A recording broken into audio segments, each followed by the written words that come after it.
Oh, welcome back, everyone, to another live edition of the WGSN-DB Going Solo Veterans Corner.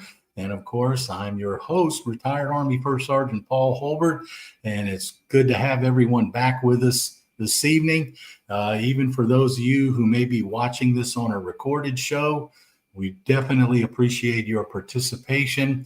And it's thanks to listeners like you that we have been making some of the podcast lists going around to include in the top 25 here in Northern Virginia is podcasts to watch. And of course, also being ranked number 5 in the Spotify podcast for veteran search, and number 9 for veteran support, and even number 12 in Warrenton, Virginia. People search for us there because there are several veterans initiatives and veterans campuses there underway servicing needy veterans. So we thank all the audience for your participation and for making our show the success that it has. Looks like it's turned out to be. So before we get started this evening, of course, I just want to take a couple of minutes to thank our sponsors. Of course, Nationwide IT Service. Nationwide IT is a service-disabled veteran-owned small business owned by retired Army Warrant Officer C.K. Park. CK and his crew, they have offices around the United States as they service both public and private businesses or organizations, to include with the federal government. If your business is in need of assistance with training, security, IT support, program management, whatever it is, his company is designed to assist you. I will also say that I want to give them kudos because almost half of CK's workforce for his organization are all veterans. So he is not only a sponsor of our show, but he supports hiring veterans, and we really, really appreciate that. I also want to thank Hill and Ponton, PA. Hill and Ponton is a veterans attorney organization. There they are, disability attorneys located in Florida. And Hill and Ponton has been in business for over 30 years, folks. And their main focus is to help veterans and their families ensure that they receive the benefits that they're entitled to, that they have earned. So if you're one of those veterans who's struggling right now with the VA to get assistance or to get your ratings done, contact Hill and Ponton. They also have free webinars on their website that you can watch to get an idea of what they do and how they do it. So I encourage you to take a look and contact them because they are there to help you, as they've been doing for the last 30 years. All right, so let's get to tonight's show. And our guest tonight, I want to welcome Master Sergeant, well, now First Sergeant right now, Joshua Johnson. Joshua is actually, and I'm going to ask him about this because right now he's assigned to the 127th Wing, the Selfridge Air National Guard Base in Michigan, where he is the first sergeant. And I can tell you, having been a first sergeant myself, very important position, keeps you very busy, as First Sergeant Johnson is responsible for the daily operation and training, morale, and everything of I believe it was over 1,700 airmen in that organization. That's a lot of folks. So I was privileged to serve as a first sergeant myself in the Army. I had a company of 135 soldiers on a full-time basis, and they kept me busy enough as it was. So I know that Master Sergeant Johnson here is very busy with that assignment. He's got 15 years of service and has spent a lot of time in airfield management operations and as a deputy air manager, airfield manager. Now, the interesting thing is that Sergeant Johnson, you and I, and is it okay if I call you Josh as we move through? Yeah, JJ's, just so easy. JJ. Okay. Well, JJ, I found it interesting because you and I chewed some of the same dirt with our training with your first sergeant's course, your senior non-commissioned officer academy, and you and I both attended instructor training courses as well. So I found that kind of interesting that we had kind of a parallel path there in different branches of the service. So for the audience out there, JJ or Master Sergeant Johnson has Meritorious Service Medal with Oak Leaf Clusters, and the Air and Space Force Commendation Medal with Oak Leaf Clusters. And JJ, I'm going to start the conversation just a little bit early here. You got me with this one. You have an Army Commendation Medal. And the interesting thing was, when I was in Desert Storm, I did a joint mission with some Air Force and Navy guys, including some other Army guys. And they gave us the Joint Service Commendation Medal. But I just thought it was interesting here when I saw that you had an Army Commendation Medal. So I'm going to start off the questioning with that. How did that happen with you in the Air Force? I'm curious. Yeah, how does an Air Force guy end up serving the Army? So it comes to the Air Force career. I spent a lot of time focusing with generating air power on the airfield. Mm-hmm. When I joined the Air National Guard, I found myself learning a lot about how the Air National Guard serves the American public with defending the homeland mission. So we spend a lot of time with our regular forces deploying overseas and deploying outside of the United States to do our missions. But inside the National Guard and the Air National Guard, we get a special mission, and that is to work in domestic operations if called upon by an agency. So during the COVID response, the emergency management teams and others, Governor Polis in Colorado, allowed the airmen and soldiers to be activated to help the communities respond and recover from COVID-19 pandemic. And so I found myself at Colorado State University in my final semester of my college career, and I watched the public have to go through closures through businesses and the community, and there was a lot of concern of public safety and help, and I wanted to do something to help. I didn't feel that I was contributing for this, and I raised my hand to volunteer when we were asked if we would be interested in going on domestic operations. And so 2 of us were sent, one company grade officer and then one senior non-commissioned officer, and we were sent to work for the emergency manager. That was who we reported to in a small southwest of Colorado, working on joint operations. We also had some Army with us, and then we just did whatever the community needed, whether that was collecting and distributing PPE, helping with the communication of how we can do mass testing and distribution pods. That way the community knew, you know what, you're not alone. And we, the National Guard and the Air National Guard, were here to help. And it was special because it's the first time I was able to use my service to serve the community inside the United States like that. Yeah, it's that is, I'm sure that's a great feeling. The only time I had an opportunity to do something similar is I was also stationed in Colorado at Fort Carson, and we had we had a sponsored city in Colorado. And of course, we flew out there, our entire platoon flew out there on Chinooks, and we spent 3 days out there in the community because it was up in the mountains. And we went out there and spent 3 days helping the community do cleanup around the area, uncover this historic site that was covered with brush, overrun. And that was the only time I had an opportunity to do anything, inside the United States like that. So I know we enjoyed it, and I'm sure that was a really good feeling for you to be able to help out like that. Because we joined to serve, but we don't always get to see the people that we're serving when we're protecting the United States outside of the borders. And so that was neat. And we also got to distribute meals for Meals on Wheels and work with the county VSO and interact with the veteran community. It was meaningful work. Yeah, I mean, that's a lot of people don't think about it. The mindset of a lot of our military and our veterans is that service mindset, and it follows you still after you leave the service.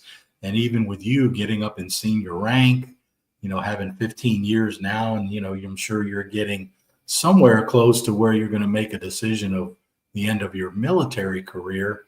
But a lot of people don't think about it, is that we still think about, we have a, if not an obligation, a dedication to serve, the dedication to help. And that's one thing that I find with a lot of our veterans and a lot of the veterans on the show. So I wanted to ask you, though, so you've got 15 years in now.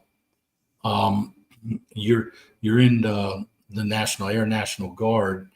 What are your plans as far as the rest of your career? What are you looking at as far as making a transition out? So myself, I've become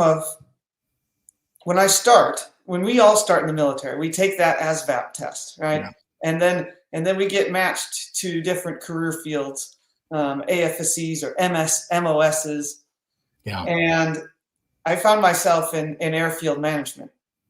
And as much fun as it was to protect the airplanes from getting hit by birds and inspect, the runways and the taxiways and all those important things, because we're not going to launch an aircraft or land one in an unsafe environment if we can prevent it. So working on the airfield was important work. However, I have a gift and a passion for connecting with people. Yeah. So when I was approached and able to apply to become a first sergeant, that changed my career and trajectory. So now I spend my life dedicated to helping others find their passion and potential, whether it can be in their first enlistment, make sure it counts and make it meaningful. Or if it's a continued service and they're going to make a whole career in the military, if that's their calling, I want to match their gifts and talents with the needs of the military, and in this case, the Air Force. With the Air National Guard, I can do that in a unique way because I spent time at Colorado State University, president of the Student Veterans Organization, and helping veterans transition into university using their GI Bill. Oh, and yeah. then helped transition our veterans into the workforce and worked on becoming a career coach. That allowed me to then use the skill, which I didn't know I would be using as a first sergeant, because our first sergeants meet with people and we get to do exit interviews. So before our service members are leaving the military, I get to be one of the last people that they talk to before they enter and transition into full-time employment or retirement. And so I get to use these skills that you just don't know you're going to pick up along the way and help them navigate VA benefits, whether that's GI Bill or their health care, very important benefit. I actually, you're wearing a DAV shirt. I refer airmen and soldiers to that organization because of the great work that they do. So as long as my career allows me to continue serving airmen, I told the wing commander and the command chief that I'm here to serve, and they found a unique position at Selfridge for me, and I'll continue to serve our nation until it's time to say thank you. Yeah, no, that's great.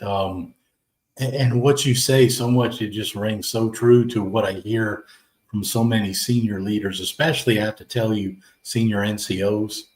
So many of them have that same passion you have and that same mindset that you have, where, as they grow older and more wise, they want to share that and pass that on with the younger airmen and soldiers and Marines. And kind of interesting that you were talking about protecting the airfields from birds and animals, because one of our boys spent 5 years in the Marine Corps, and he now works for the Department of Agriculture, but is under a loan contract. And he is the wildlife biologist for one of the airports in Maryland. And that's just what he does. He studies the animals around there, goes out and tries to ensure that the animals stay, of course, away from the runways and the aircraft. And he said it keeps him pretty busy. So very, very similar type of work there that you were doing. And So we I even have understand the. Oh, go ahead. falconry on some of the airfields. We use falcons and trained. So I worked very closely with all those wildlife biologists and experts. Yeah. So you've actually you're the owner and founder of Johnson Coaching, and coaching and consulting, and I'm assuming that that's what you're talking about as you move through and you use your coaching skills and your experience to help not only in your job as a first sergeant, but in your ventures in the civilian sector as well. So I wanted to ask you, you've had, a great time in the military. You've got a very important career still going. You're still helping airmen, at this stage of the game, which is your passion. But I also know that you have these other passions. And of course, one of them is cycling. And you are on the Air Force cycling team. So we're actually going to talk about the Memorial to Memorial ride later on, but I know that you guys do a lot more with the cycling team than just the M2M ride. So how did you get started with that, and what else are you guys doing? My beginnings of fitness really born out of my mentor and an inspiration that I met at my first duty station. Okay, I was not the most fit airman or healthy airman. I joined and I had never done a 5K in my life. And you get to basic training and you're doing all this additional fitness, and I ended up getting shin splints and stress fractures. Yeah. So my story of fitness, what you see today and what I tell airmen, I didn't start like this. But I met someone who took the time to really help me find a passion for fitness. And I just can't say enough good about when a mentor, like I met Air Force Ken, and he took the time to teach me about cycling, running, and swimming, and taught me that I could do something difficult, that challenge. And that's what's important, is we have airmen and soldiers, we have our people with a desire to do something hard. They joined the military to do challenging things. So let's make sure that we push our people to next level. Mine happened to be with finding triathlon, but I didn't know that there was an Air Force cycling team until I'd been in the service for 5 years. And that's where it really takes people who care about knowing their people in the military, knowing what their hobbies are as a good leader, and then connecting them with something that is bigger than themselves. And that's how I found the Air Force cycling team, because someone who's been a passionate rider of this ride called Register's Annual Great Bicycle Ride Across Iowa, RAGBRAI, and my good friend Dwayne in Mankato, Minnesota, my hometown, recommended that I look up the Air Force cycling team because they ride across Iowa, but they also take the time to stop and help all the people that they find along the road who end up with a damaged bicycle, their brakes are not working, they lose a gear, they drop a gear, and the chain falls off, they have a nutrition problem. Anything that happens along the ride, the Air Force cycling team said, we're out here riding, but why don't we start give back, which is true to our core value of service before self. That was a great calling for me to match my passion for fitness and service for others. And so I joined the Air Force cycling team and then became a team lead and continued to serve when they asked me to be a board member and become coach of the Air Force cycling team. Okay. Well, yeah, I mean, I can only imagine. I started riding the spinning bike because of my lower legs, my knees and lower legs, and the damage that I had from the military.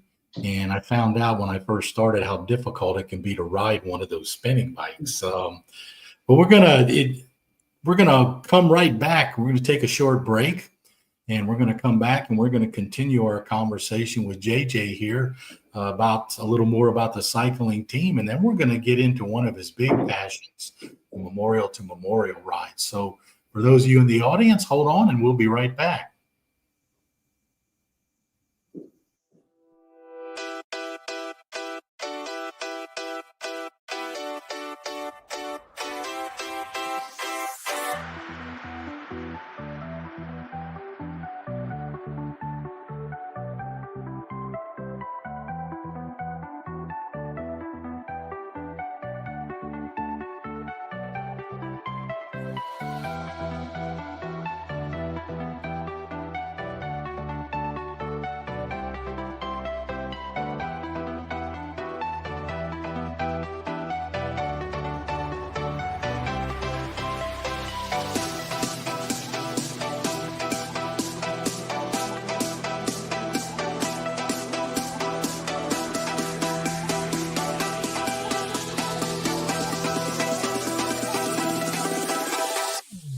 In service of our nation, you gave everything you had. You sacrificed your comfort, your peace, and sometimes even your well-being.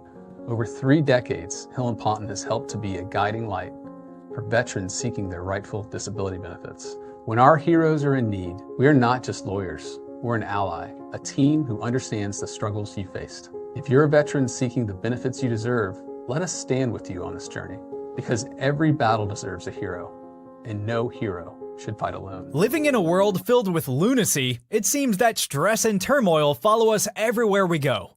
Perhaps it's gotten to the point where you wish you could turn off the distractions of daily living and have a good laugh.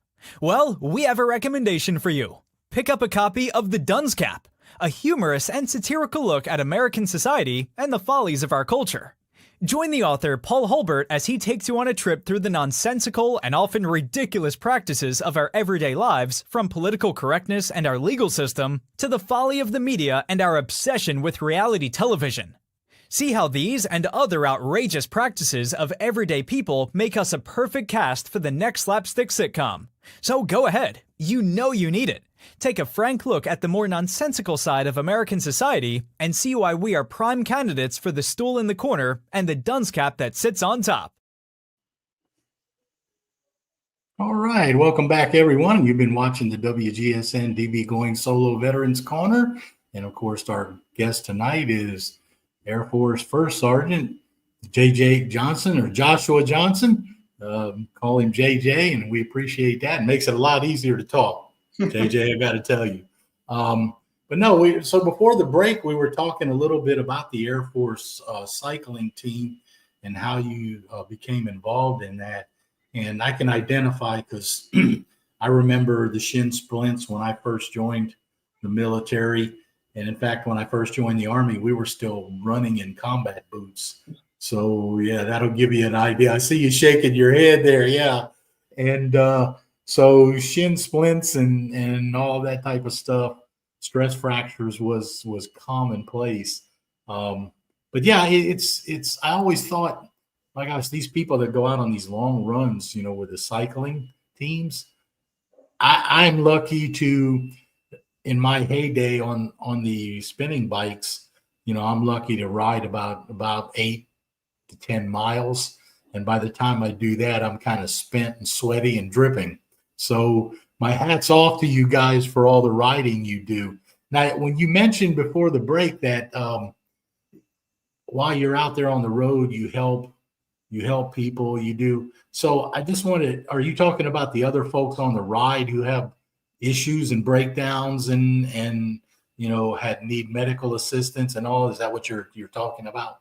Yes. So the Air Force cycling team, really their brand is, while we're out there riding in these sportives, rides that are not races, our airmen just take the time to pause and go help someone fix a flat tire or repair their bicycle, so we can send them on their way and they can finish the ride and finish the mission that they started.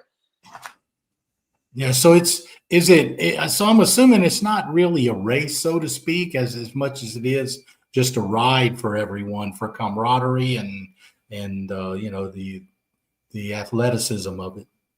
We have rides. We participate in rides all over the United States. And also we have teams in Asia. We have teams in Germany and England and in Japan and in Asia. Like I said, we have teams in the United States in different regions all over. It's really remarkable how we've been able to connect people with a passion for cycling and the Air Force. And then they go out and participate in the community with rides, and they encourage others to promote fitness.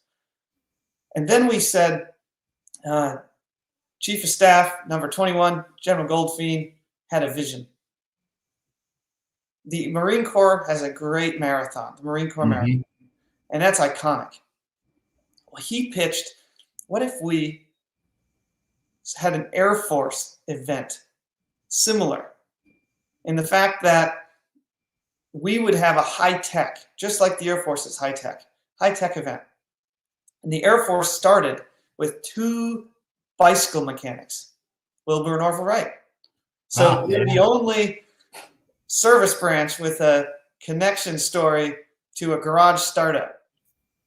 Yeah, that's an interesting way to put it. And especially, you're right, tying, because they were bicycle mechanics, the Wright brothers, when they first got started, and tying them in. And that kind of leads us into one of the things that I definitely want to talk with you about, and I know you're passionate about, and that's the Air Force Heritage Memorial to Memorial Bicycle Ride, which actually starts there in Kitty Hawk, right? And goes all the way to the Air Force Memorial here, which is about a 340-mile ride. And I understand that just last year, you guys had over 200 riders that participated. So yeah, why don't you share with us how you guys got that going, and tell us a little bit about that ride. I mean, that's an incredible ride to be, going that far, 340 miles, at least to my mind it is. Well, it can seem daunting, right? But just like anything in life that's difficult, it takes training, time, and effort. And with those things, anything is possible. And that's what I wanted to just share with any of the audience out there. Yeah. With time and effort. And we get the confidence, when we join the military, and we earn the leadership skills, and we work through that.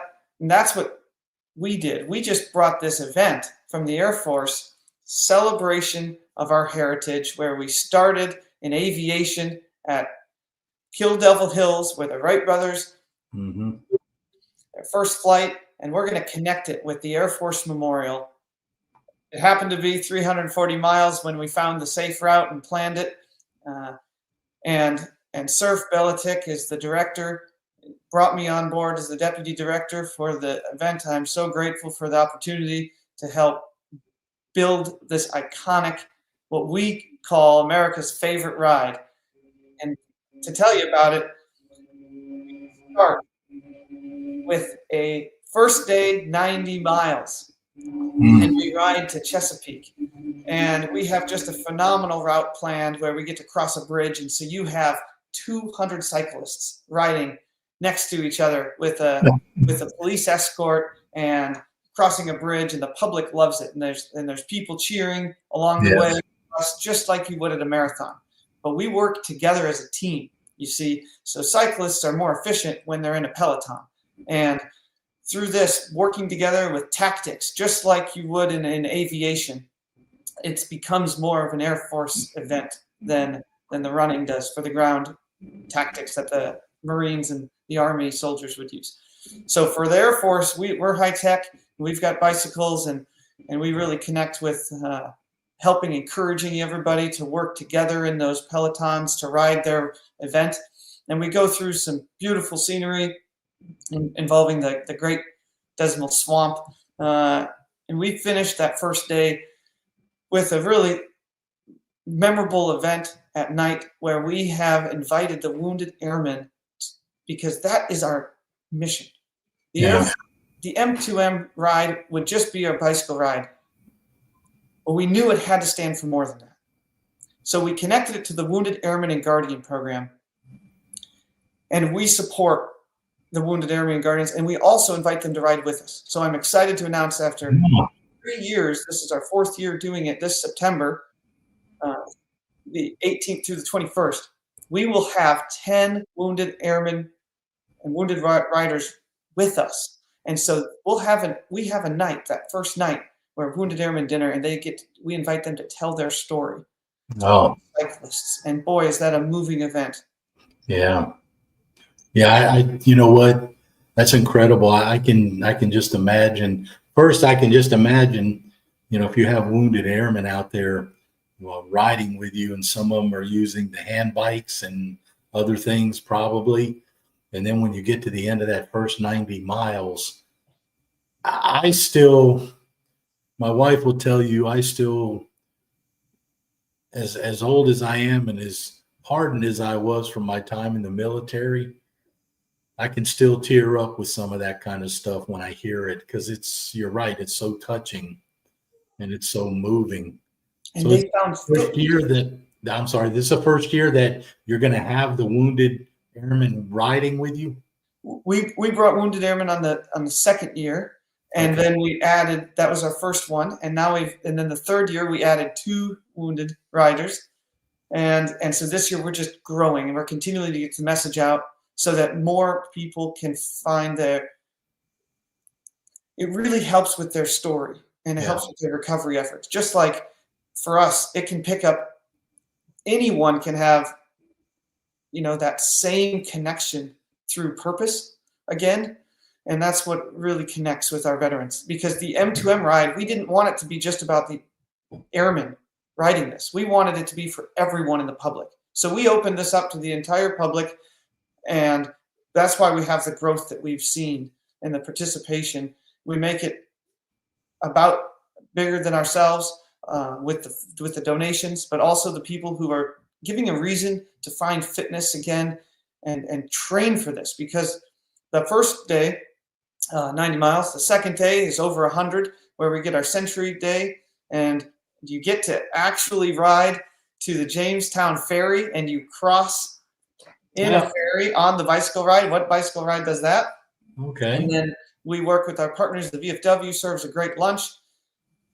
We move on through the Virginia Capitol Trail, where you're on a closed, really safe trail that's covered. It's perfect temperature in September for it. And we ride into Richmond, and that's always a really good welcoming.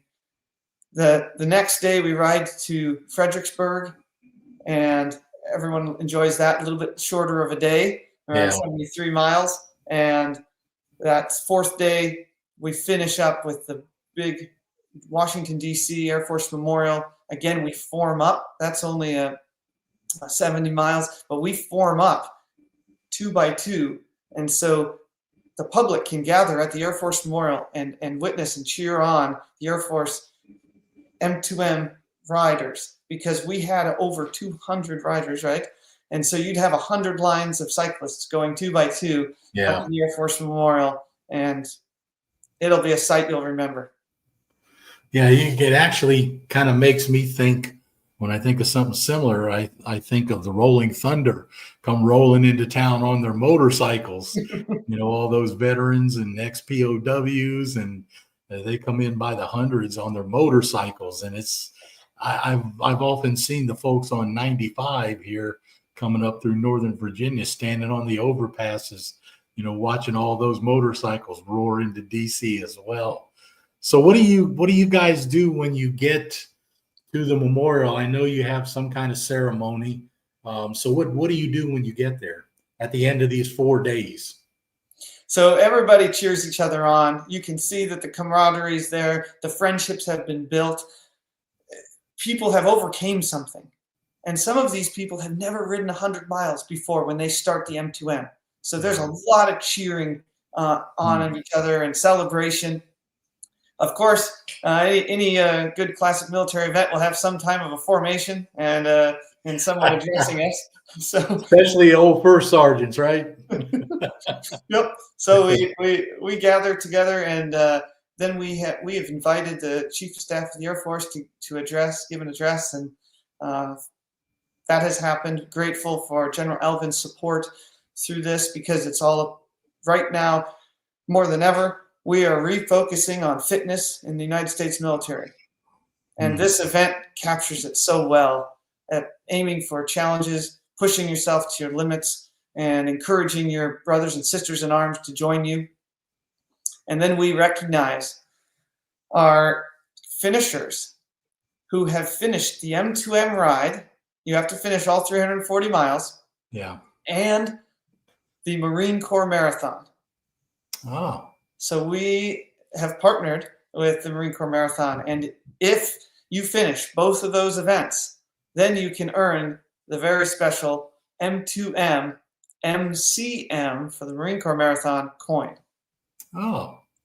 Yeah, that's interesting. It definitely gives you something to shoot for.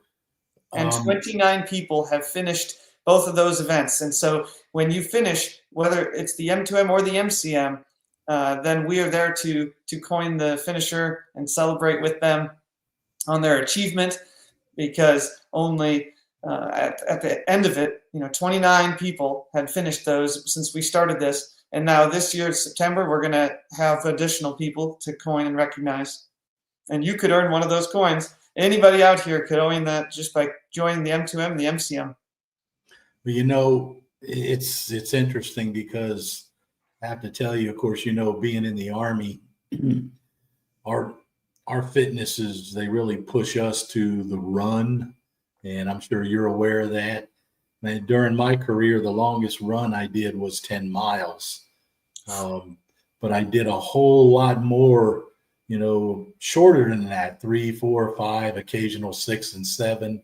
But that's, it's incredible. I just think that's an incredible accomplishment, not only to ride the 340 miles like that, especially when you have,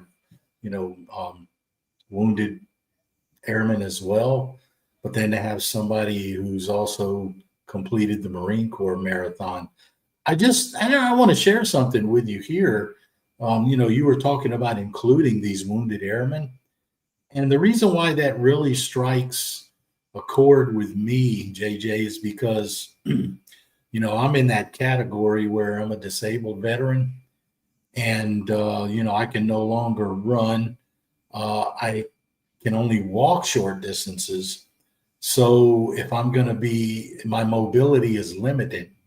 And if I go anywhere, I have to use my motorized chair for longer distances to get around. And I got to tell you, and I think a lot of other veterans in that position would tell you, when all this first started happening to me, it was a struggle. And it was a personal struggle and letdown.